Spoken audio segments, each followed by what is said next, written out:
Hey there, bud. On today's episode of Time About the Movies, you see my little buddy back there, Jax, and, we talk about another buddy this week of somebody in a movie, Mark Wahlberg's live-action CG hybrid teddy bear named Ted, who is voiced by Seth MacFarlane. We'll take a look at that. We'll also take a look at Steven Soderbergh's latest film, Magic Mike. We'll also take a look at the latest Medea movie, Medea's Witness Protection. And we also have... we have Chris Pine, Elizabeth Banks, and people like us. We have we have Beasts of the Southern Wild, and we also have Take This Waltz, as my dog just literally jumped off the bed. But with all that said, you saw the dog, so let's go ahead and just get to the show here. June 29, 2012, let's wrap June up. This is Time About the Movies.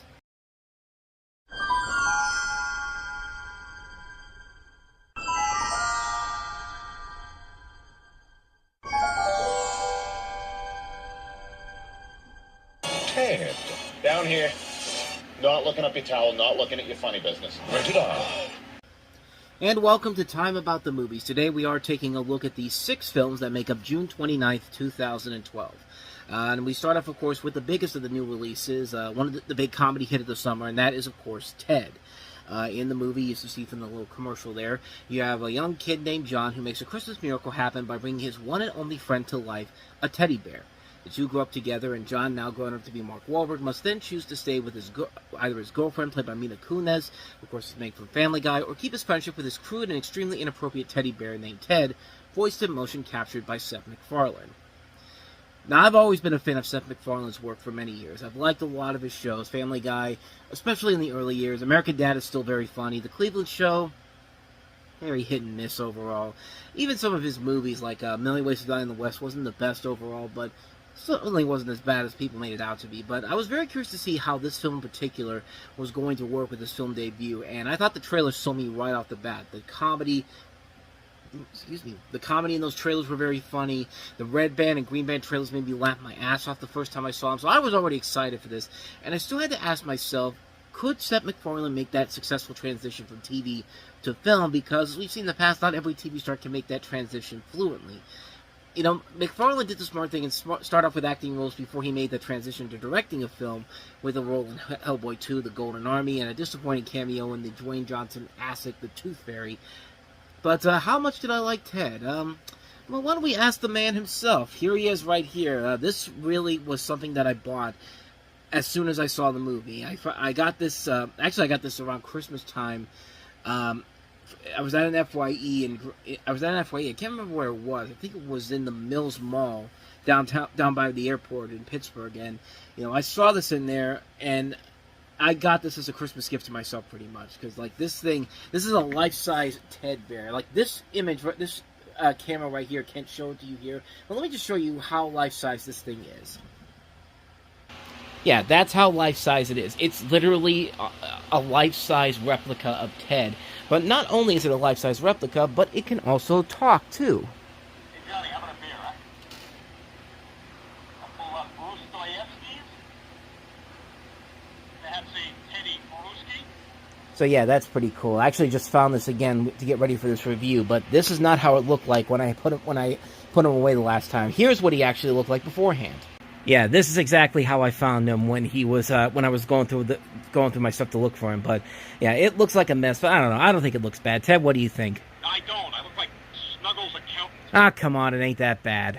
I look like something you give your kid when you tell him Grandma died. Johnny, this bear is for you, but we have some bad news about Mima. You're not going to see her anytime soon.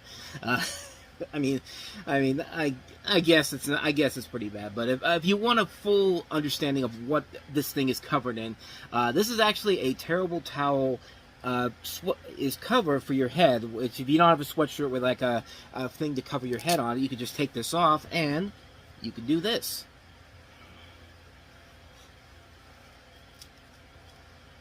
See? Look at that. If you don't have a sweatshirt with a hood on it, you could just do that. And then, of course, what's the cape? My old baby blanket. I still have this from when I was a baby about 36 years ago. That's held up pretty well over time when you really think about it, since it's been 36 years. But I keep this over Ted, mostly to protect it and all that. But yeah, this is my baby blanket from when I was little. But yeah, as you can tell, I am a fan of Ted. I love this character, and I have many copies of the movie on DVD, Blu-ray, 4K, you name it. How can I say no to this little guy right here? Honestly, how can I say no to this little guy right here? Because, yeah, this movie was a ton of fun. This was a laugh-out-loud comedy with Seth MacFarlane nailing it, delivering the film's best moments as this main character. He makes this guy very likable, and about halfway through, you look at Ted as a regular person and not just a teddy bear. MacFarlane, he shows off that acting abilities and proves that he's able to branch out in some scenes and be more serious instead of his typical comedy styles. And yeah, you can see there's definitely shades of Peter Griffin when he talks, and he even says this line in the movie where he's just like, "Hey, I don't sound like Peter Griffin," where he kind of does, but I think it works very well. It works well to this character as a whole. In fact, I'm going to let him sit right here for the rest of this review. Let's see if he likes his stick. There you go. He's actually fine. Let's get him a little bit more closer. There we go. He could cower over me as I give a review of his movie. But the movie overall does work very well. I like Mark Wahlberg and Mila Kunis. I thought they had some good chemistry together. I was kind of bummed that she didn't return for the sequel to Ted. But, hey, Amanda Seyfried's been an excellent addition to that series in general with the second movie, which isn't as good as the first film, but we'll touch on that as we go along here. But it didn't feel long at all. It kind of knew when to stop and didn't feel padded out. It could have...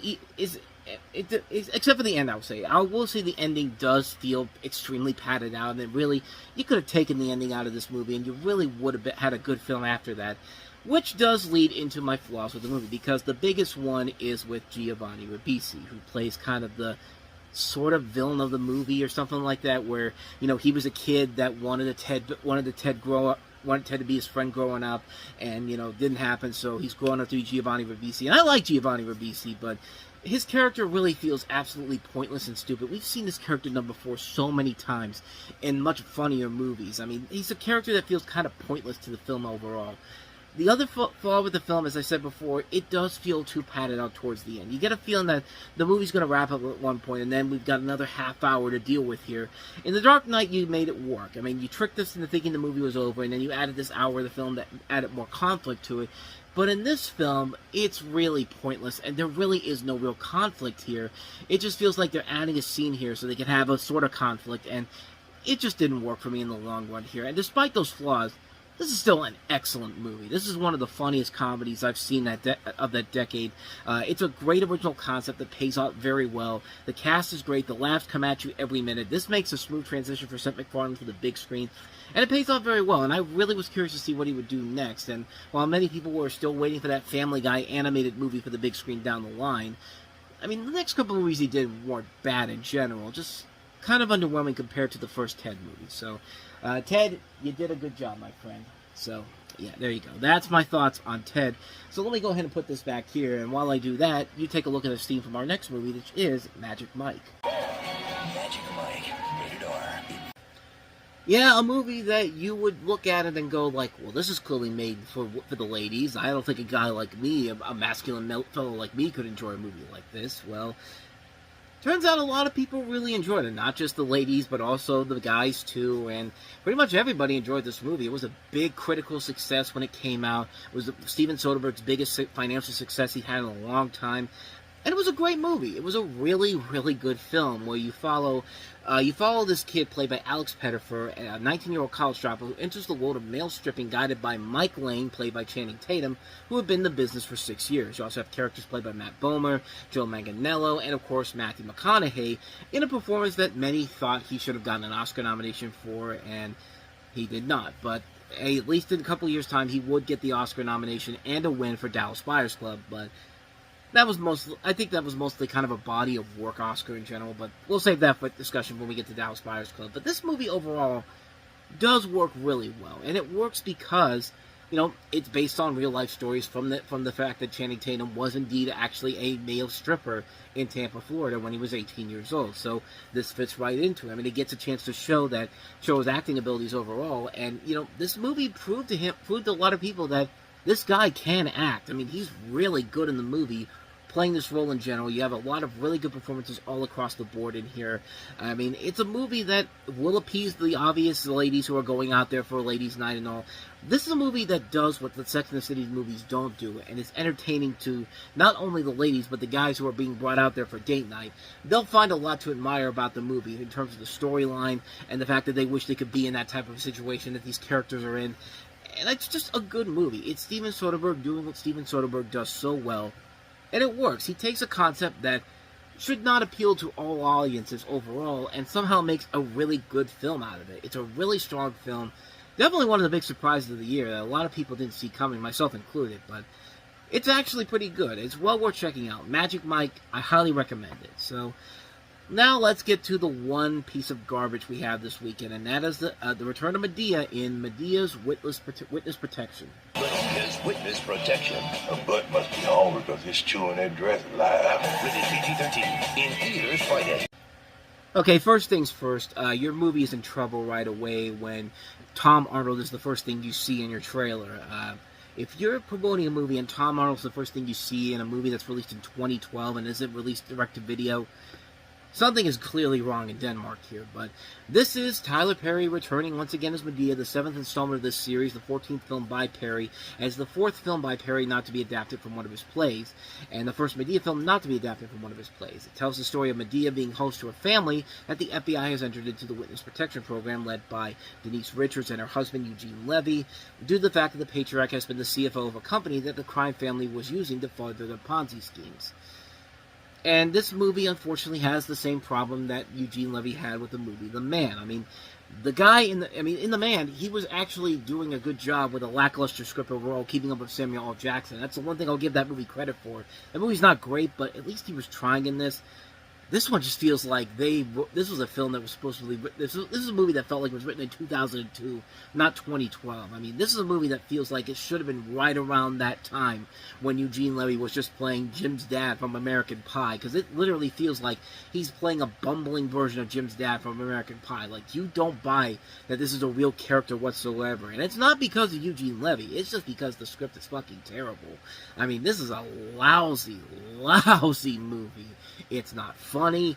The action elements that they're throwing in here are not really great. It's not even a movie that feels like it should be in the same Medea world. Like, it feels like two separate films merged together. Like, Lionsgate had a comedy with Eugene Levy, being put into the Witness Protection Program. And then they said, who could make this probably better than we think it will be?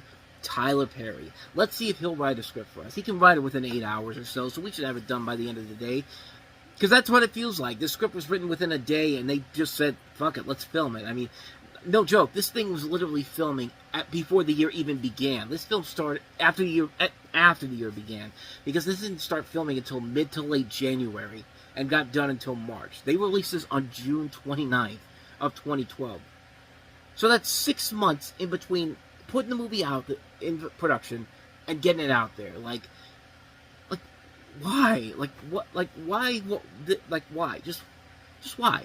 Why this movie? Why waste all these people's talents? Why even make this movie to begin with here? This is a movie that just feels lazy on so many levels, and yet it was one of Tyler Perry's most successful movies. And quite frankly, I can't understand why, but then again, that's his audience. That's his audience coming into this.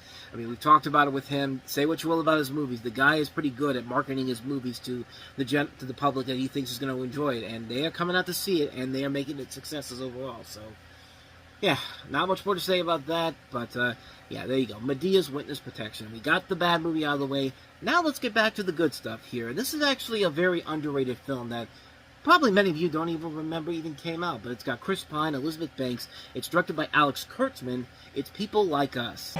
Start trying to be People.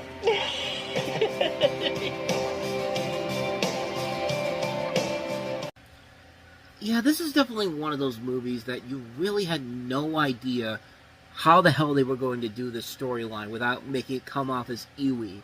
Because, yeah, this is definitely a movie where you have to look at it from... When you look at that trailer, you don't really knows it at first, but when the movie plays out, it's just kind of like, are they really going down the pathway that I think they shouldn't go down? But this is a movie called People Like Us, and it follows a struggling businessman played by Chris Pine, who's flying home to LA for the funeral of his estranged record producer father, and discovers that the will stipulates that he must deliver $150,000 in cash to a 30-year-old alcoholic sister played by Elizabeth Banks he never knew existed, and her troubled 11-year-old son.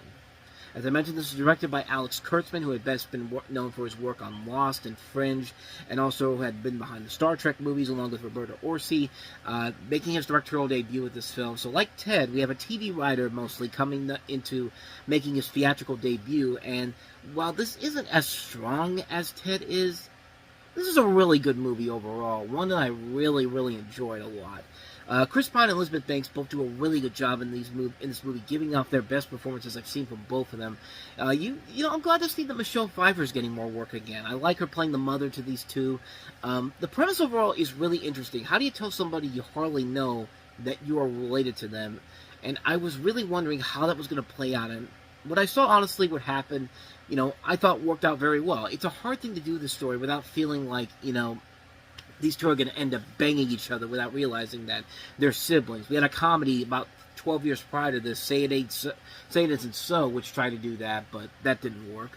But it's a hard thing to do, to tell somebody that you've never even know that you're related to them, and then when you finally decide to do so, how do you break it to them? And the movie gives you really what you want to see in this. Like, I think they did a very good job of handling that aspect of the storyline. It didn't go down into the icky territories I thought it was going to go down.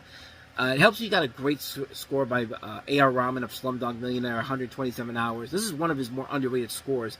And I like the fact that the film didn't overload the emotional moments like the shitty Lucky one did earlier in the year. There were points in this movie that did make me start to legitimately tear up a little bit, especially in the last scene of the film, which I was really not expecting for this film whatsoever. I mean, Kurtzman knows what he's doing when to face enough emotions, factor enough emotions in that doesn't feel over-bloated. And, and I thought it was really good. I was really taken by surprise to it. Kind of like what I did with, Seeking a Friend from the End of the World the previous weekend. But with all that said, though, there are flaws to the film. For one thing, the kid of the movie is pretty obnoxious. Michael Hall Diodaro, who's not quite as bad as Max in Where the Wild Things Are, where you share no sympathy for him whatsoever, but more to the level of the kid from Crazy Stupid Love, who goes to stalkerish ways to get this babysitter girlfriend. But about 45 minutes into the movie, the kid really turns around, and you go from hating him to liking him from that point going forward. Another thing I really didn't like about the movie was Olivia Wilde, because mostly she's not being used here very well. She hasn't really been used well enough in movies. Other than Tron Legacy, they've really misused Olivia Wilde in these movies. Cowboys and Aliens, In Time, Year One, The Next 3 Days, The Change Up. Like, she seems like a nice person, so why don't she get better roles? Like, I mean, it makes no sense whatsoever. But ever since then, she's directed some stuff. Like, she directed Booksmart, which I thought was one of my favorite movies of the decade. But then she followed it up with the lackluster Don't Worry, Darling, which had some good ideas to it, but the film overall was just kind of a mess overall. I also didn't like the whole storyline about how Chris Pine's character is being investigated by the FTC, because it never gets mentioned again at the end of it. So, what, did something happen off screen and we're just not going to mention it to anybody? Like, it doesn't make any sense whatsoever. The biggest fault of the movie to me is that there's always points where the characters are always living the good life, and then 2 minutes later they're back to hating their lives. And that happens, like, way too much. It reminds me of, like, Wall Street Money Never Sleeps, where, everything's going Shia LaBeouf's way, and then minutes later, it's hell on earth for LaBeouf, and it gets so annoying so goddamn fast. And, it happens in here. It's not quite as bad as Wall Street Money Never Sleeps, but it's pretty bad overall on its own merits. But regardless, this is still a really good surprise that I did not see coming a mile away. I mean, it's a really good movie for Chris Pine. It's a great movie for Elizabeth Banks. I mean, this is a movie that is one of the big surprises of the year. One of the year's best movies. And one of those big surprises that's right up there with stuff like Haywire or Seeking a Friend for the End of the World. I mean, these movies that come out of nowhere and you're just like, wow, this was a really good movie that I'm surprised nobody really talks about. It's a really damn good movie. It's one I highly recommend checking out if you haven't seen it. Most of you probably don't even know what this movie is. Seek this movie out. People Like Us. Fantastic, fantastic film. So let's get to some more fantastic movies with our next movie, and it's one of the big Oscar contenders for the year, and that is Beasts of the Southern Wild. Here, Beasts of the Southern Wild, rated PG-13 in select cities. Speaking of Where the Wild Things Are, getting back in that, Here's the movie that Where the Wild Things Are probably should have been kind of like. You have Cravenza Wallace making her feature film debut playing Hush Puppy, an intrepid 6-year-old girl who lives with her father, Wink, in the bathtub, a southern Delta community at the edge of the world. Wink's tough love prepares her for the unraveling of the universe for a time when he's no longer there to protect her. When Wink conducts a mysterious illness, nature flies out of whack, temperatures rise, and the ice caps melt, unleashing an army of prehistoric creatures called Aurochs. When the water is rising, the Aurochs coming, and Wink's health fading, Hush Puppy goes in search of her lost mother. And yeah, this is a terrific movie, man. This is one of those big kind of like with people like us. It's a big surprise you don't really see coming a mile away, but it's a really good movie, man. The movie is just gorgeous to look at. Ben Richardson does the cinematography for this. He does a really fantastic job with it. It's directed by Ben Zeitlin, who would later go on to direct Wendy, the Peter Pan movie that came out in 2020. That kind of came and went as well.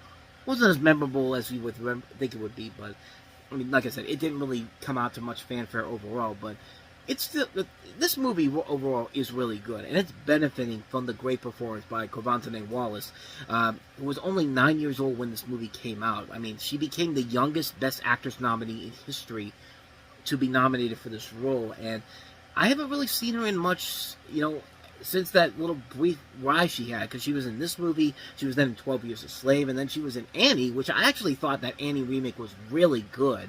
I think it's a lot better than people let on. I mean, it's a movie that was pretty shunned upon when it came out, but it's actually a really good movie that we'll eventually get to later on in this show. But ever since then, she's been laying low. She hasn't really done a whole lot. She's appeared on Blackish a couple of times, but mostly she's been kind of reduced to direct-to-DVD stuff, if I'm not mistaken. I can't remember if there was anything else after 2014 she was in, besides, like, direct-to-DVD stuff, because the last thing I saw her in was a direct-to-DVD movie that looked like with Mila Jovovich in it. And if your career has gone to that, though, we have to go with, where you went from being an Academy Award-winning actress at 9 to starring in movies with the plank of wood that's Mila Jovovich. I mean, something must have happened there. Like, I don't know what happened, but we need to see more of her in much better movies than stuff like that. But I digress. This is still a really good movie. It's a really entertaining film. It's a really fun, visually gorgeous-looking film to look at, with great performances all across the board. This is one of the best underrated little gems I've seen in a long, long time.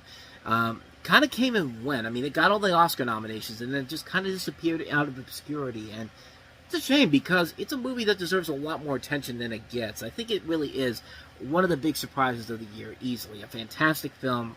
Can't recommend this one enough. Beasts of the Southern Wild. So, with that said, let's go ahead and move on to the last movie we have here. Seth Rogen and Michelle Williams starring in Take the Waltz. I guess. Take This Waltz. Now on demand in theaters June 29th. I completely forgot that this was Sarah Polley's follow-up to Away with Her, which is, of course, the movie with Julie Christie in, and, of course, Sarah Polley would later go on to direct Woman Talking, which won her the Oscar for Best Original Screenplay. Best Adapted Screenplay, I think, if I'm not mistaken. But in this movie, you have Margot, played by Michelle Williams, who's a 28-year-old freelancing writer who lives in Toronto's little Portugal neighborhood. As she struggles with and examines her feelings for Lou, played by Seth Rogen, her husband of 5 years, while exploring a new relationship with Daniel, played by Luke Kirby, an artist and rickshaw driver who lives across the street. And she also has Sarah Silverman as kind of her best friend in this movie. Also, thought there was another noteworthy name here, but I guess not. But this movie, not quite as good as Away with Her was, or even Women Talking, but it's still a very interesting movie overall, mostly to see comedic actors like Seth Rogen and Sarah Silverman doing kind of more dramatic roles in general here, getting a chance to do more outside of their norm. And the performances overall are really good, and the performances, I think, really carry the film overall. The story in general is kind of the weak link of the film. It's not really that great overall. It's kind of stuff we've seen done before, but it works because the actors are so game, and they can make it work overall. And I think Sarah Polley does a good job directing this film. She's very much an underrated director as a whole, and this is definitely a film that's well worth another look at, honestly. If you like Women Talking, you'll definitely like a movie like Take This Waltz. So, not much more to say about that one. Let me actually get the title correct. Take This Waltz. I don't know if I said it correctly or not, but the movie is called Take This Waltz. It's worth checking out. Definitely see it. And thus, with all that said, we wrap up another episode of Time About the Movies, and we reach the halfway point of 2012.